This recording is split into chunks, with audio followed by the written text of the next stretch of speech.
បាទគ្រប់ជំរាបសួរពុកម៉ែបងប្អូននេះសកម្មភាពបាញ់ថ្នាំបងប្អូនសកម្មភាពបាញ់ថ្នាំរទេះស្មងបងប្អូន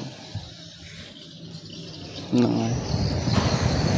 សម្រាប់បងប្អូនដែលត្រូវការរមាក់រទេះវ៉ាវ៉ាន់រទេះអូខ្សាច់រទេះអូស្មងរមាក់ខ្នាតតូចខ្នាតធំអាចតំណតំណងមកបងប្អូន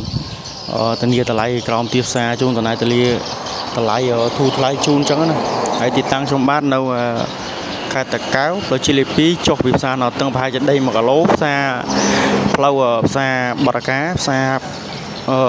បរកាហើយនឹងភ្នំជាសបងប្អូនមកដល់ហើយហ្នឹងហើយបងប្អូនអាចឆាត់ចូលផេកបានមកបងអាចតំណហ្នឹងហើយធានាដៃក្រាស់សម្ភារៈគ្រឿងលម្អគ្រឿងរទេះមានទាំងអស់បងប្អូនព្រោះយើងកម្លាំងខ្លួនឯងអញ្ចឹងអត់ទទួលពីគេយើងលក់បានតម្លៃធូរថ្លៃជូនបងប្អូនអញ្ចឹងហ្នឹងហើយបងប្អូនអញ្ជើញទស្សនាសកម្មភាពបាញ់ថ្នាំខ្ញុំបន្តទៀត